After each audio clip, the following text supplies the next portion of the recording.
groupe là qui est là, hein, et donc je commence la conférence. Et puis cette femme qui dirige ce groupe demande à poser une question. Alors ce qu'il y a de bien, c'est que comme il y a un traducteur, moi pendant la question, ben, je contrôle ma pensée. Que ma pensée ne fasse de tort à personne. Et j'obtiens la réponse. Si bien que quand elle a fini de parler, que la traductrice me traduit, moi je dis ce que j'ai reçu comme réponse. Elle dit, quand il y a des problèmes, c'est pas difficile. Vous prenez votre pouce, vous allez vous coucher, tout est résolu. Bon, oser sortir un truc pareil, il y avait 300 personnes là, en sachant que c'est un examen de passage, que l'ambassadeur de France, ben, c'est ce que j'ai reçu. Pensée eucharistique. Vous savez pas la meilleure. Le problème de cette femme qui est psy, qui a 55 ans, quelque chose comme ça, c'est qu'elle essaye de ne plus sucer son pouce depuis qu'elle est petite, et que chaque fois qu'elle a des problèmes, elle a des problèmes avec ce pouce. Et moi je lui dis, quand vous avez des problèmes, prenez votre pouce, allez vous coucher. Et bien ça l'a complètement changé, et toutes ses nuits sont devenues normales. Car en fait, elle réalisait que s'il n'était pas bien, c'est qu'elle avait fait de ce pouce quelque chose qui est sans valeur. Aucune.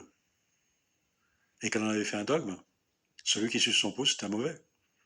Alors comme elle enseigne ça et qu'elle suce son pouce, ben, elle n'est pas bien. Hein. Oui, et ben comment vous pouvez deviner des choses comme ça? C'est que vous tapez dans un potentiel.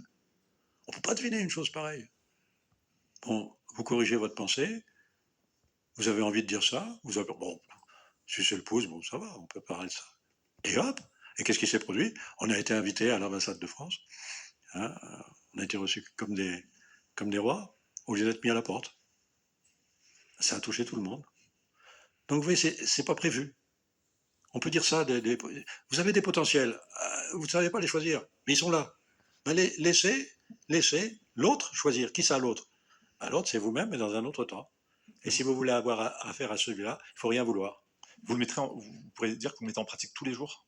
Ah ben non, on peut pas. Parce que ça nécessite un contrôle de la pensée permanent, ça. Ah, faut bien vivre dans notre temps. Hein.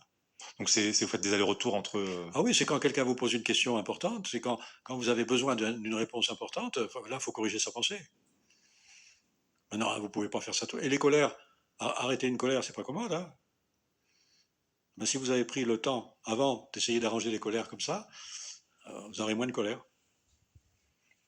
Quel est le fait plus marquant que vous avez eu dans votre vie avec cette découverte? Qu'est-ce que vous avez pu modifier dans votre futur ou dans votre mémoire? Il y a des choses dans le sens que on s'aperçoit qu'il n'y a pas de limite. Mais on aimerait bien ne jamais avoir de limite. On s'aperçoit qu'on a quand même des limites.